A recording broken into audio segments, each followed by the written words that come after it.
Continuamos aquí en Ahora Ciudad Real acompañados de nuestro ilustre invitado, don José Antonio Casado Corrales, que como bien saben fue director del diario Lanza en su época más y mejor reconocida. Hablábamos de periodismo y le estaba comentando a don José Antonio, ¿cree usted que la información de calidad es cara, que cuesta dinero?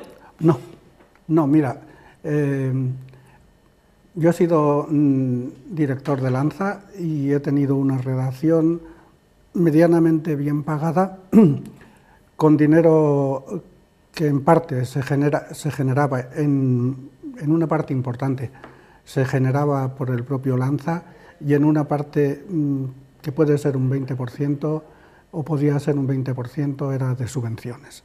Bien, los redactores estaban bien pagados y tenían un puesto seguro frente a los medios de comunicación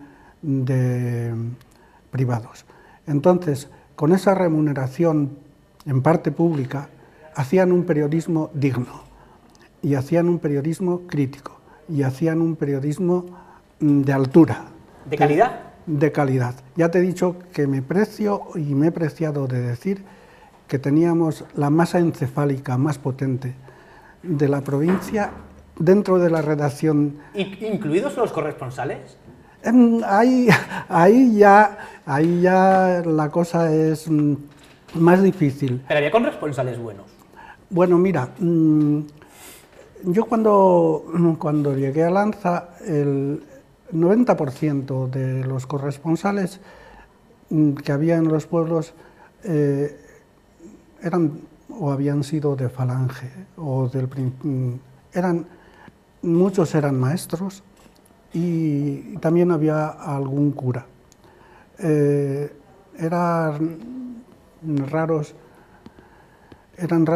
los corresponsales que tuvieran una dedicación exclusiva al periodismo. En este caso me recuerdo, por ejemplo, de Pona, de Tomelloso, que hacía una muy buena información de deportes. Y era un ejemplo de periodismo de pueblo, pero bueno. En Puerto Llano había habido problemas con los corresponsales, porque pues, un determinado corresponsal, por ejemplo, siendo director, Jesús María Zuloaga, se negó a hacer una determinada información sobre un partido político de izquierdas, y en fin. Arreglar la información y que fuera de calidad de Puerto Llano fue un tema importante, aunque no espinoso, porque Manolo Valero, antes de incorporarse a la redacción, pues ya estuvo como corresponsal, y el gabinete de prensa del ayuntamiento funcionaba bastante bien, con lo cual se llevaba bien. Don José Antonio, ¿hasta qué punto son necesarias las líneas editoriales de un periódico? Son imprescindibles. Son imprescindibles.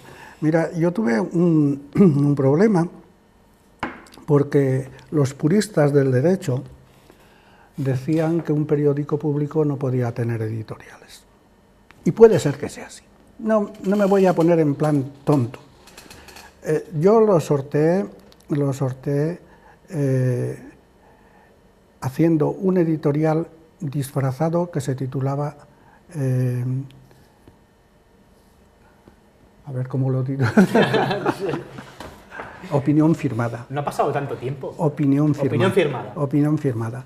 Entonces, mira, tú cuando tienes el periódico, un periódico que es la mejor rejilla posible para leer la actualidad de un día, es decir, para estructurar la actualidad de un día, tú tienes una rejilla que es un periódico, y tú clasificas cada noticia en su apartado correspondiente.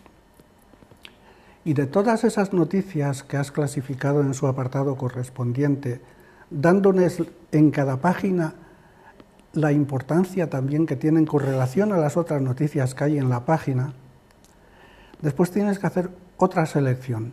¿Qué noticias de esas que llevas en las 34 o 40 páginas del periódico llevas a portada? Y una vez que has decidido Normalmente nosotros lo hacíamos a las 5 de la tarde o a las 6, cuando ya los redactores tenían la información más o menos pergeñada, qué noticias iban a ir en primera. Y ahí había una sana disputa entre los redactores. Recuerdo Mar, que llevaba la sección de agricultura, todos los días quería ir en primera. Bueno, pues una vez que has hecho esa selección y has estructurado la primera, te queda la patata caliente. De esas 4 informaciones que llevas en primera, ¿cuál merece un comentario? ¿Cuál merece una valoración? Y ahí está la opinión firmada. Ahí está la opinión firmada. Dice el gran Antonio Fraguas Forges que los periódicos en España se hacen en primer lugar para que lo lean los periodistas, luego los banqueros, más tarde para que el poder tiemble y por último e inexistente término para que los ojee el gran público. ¿Un director de un periódico es más empresario o es más periodista? En el caso mío, periodista, sin duda. ¿Por qué? Porque la empresa, tal como está estructurado Lanza, la parte empresarial la lleva el gerente. Y tú eres responsable únicamente de la redacción. Entonces, de la redacción y del producto. Entonces, yo intenté hacer un periódico para la gente y que la gente de Ciudad Real es sensible si le das un buen producto, se demostraba cada día en el kiosco. Cuando se levantaban, iban a comprar el Lanza. Yo lo puedo decir a título personal, que es algo que no suelo hacer, meter opiniones personales en las entrevistas, que yo me he criado con el Lanza todos y cada uno de los días de mi vida, pero no por mi padre, sino por mi abuelo, que a las 9 en punto de la mañana iba absolutamente todas las mañanas, hiciese el día que hiciese, a comprar el diario Lanza. Pero como mi abuelo Arcadio, muchísima otra gente, algo que hoy evidentemente está más que perdido. Ya saben de lo que les hablo, ya lo sabemos, ya se ha convertido en un semanario. En fin, tendrá que ser así. Don José Antonio, ¿cuál es la última cosa que ha perdido? ¿Qué he perdido? ¿Qué ha perdido? Por cambiar un poco de tema, por pasar del periodismo. ¿Qué es lo último que ha perdido? Lo último que he perdido ha sido mi móvil. Es decir, no lo perdí, pero me he quedado sin él. Se ha quedado sin él. Se me cayó al agua y aunque lo rescaté inmediatamente, no tuvo salvación. Don José Antonio, es usted padre de 3 hijos. Si pudiera darles un consejo, solo uno, ante la vida, ¿qué consejo sería? El que les ha dado siempre, tened criterio propio. Muy periodístico el consejo, si me lo permite. Vamos a ir finalizando esta entrevista. Bueno, mis fuentes, una curiosidad sobre nuestro invitado de hoy. Mis fuentes me confirman que es usted un avezado hortelano y que además cultiva unos sabrosos tomates. ¿Qué es lo que tanto le atrae de la huerta, don José Antonio? Y creo que mis fuentes no se equivocan, ¿eh? No. Me relaja muchísimo. Me relaja mucho y además lo hago, soy diabético y antes de tener huerta, pues me pasaba 2 horas dando vueltas al perímetro de Ciudad Real y era un aburrimiento soberano.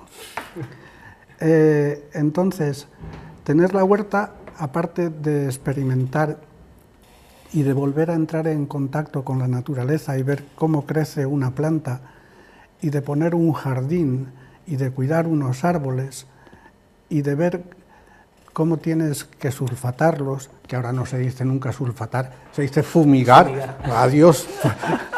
Y de tener que... Todo eso te pone nuevamente en contacto con la naturaleza, cosa que se me había olvidado un poco, o un mucho, o del todo. Entonces, es un placer enorme. Con el placer que supone la huerta, el agro, el campo, a nuestro invitado y a un servidor también, nos vamos a ir despidiendo. Varias cosas antes de despedir a nuestro invitado. Primera cosa, me habéis regalado más cosas. Último libro que me habéis regalado, aquí en la cámara que se ve bien. Viajeros por Castilla-La Mancha. Ya cuando estuvo aquí, nuestro ilustre invitado, Manuel Muñoz Moreno, nos dijo que nos lo iba a enviar. Aquí lo tenemos, con unos relatos sobre viajes fantásticos. Yo les recomiendo este. Viaje de novios en el Trenillo. Lo edita la Asociación de Escritores de Castilla-La Mancha. No se lo pierdan.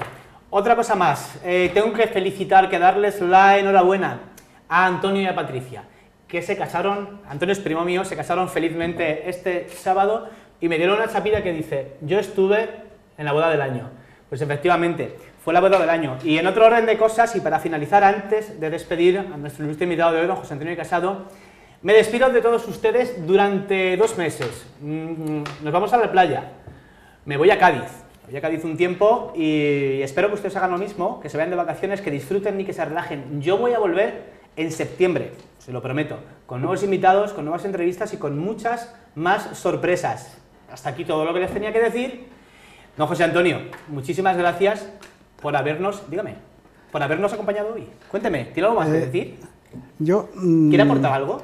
Sí, quería apostillar una cosa, que si Lanza hoy es solamente un semanario en papel, es el fruto de la dejadez, lo dije antes. ¿Pero por qué de la dejadez? Porque primero se dejó de reparar las máquinas, que se podían haber reparado poco a poco. Que cuando quisieron repararlas no tenían dinero para ello, pero tampoco es verdad, o tecnología, porque basta saltar la frontera y hay máquinas como esa en toda Francia. Bueno, esa es la excusa que pusieron, que no había repuestos. Bueno, eso es una mentira. Pues, ya lo sabemos, ya me he informado yo también sobre eso y es completamente falso, es una gran mentira. Es decir que están teniendo el periodismo del futuro, que están haciendo el periodismo del futuro, puede ser que sea verdad, pero lo hacen obligados por la dejadez que tuvieron a lo largo de años, no por una opción pensada y calibrada. Esa dejadez y esa desidia han hecho que muera una de las grandes cabeceras, o la más grande cabecera de esta provincia, el diario Lanza. Descanse en paz. Yo me despido, como todas las semanas les vuelvo a ver en septiembre, y como les digo siempre, por favor, no se muevan, que yo vengo enseguida.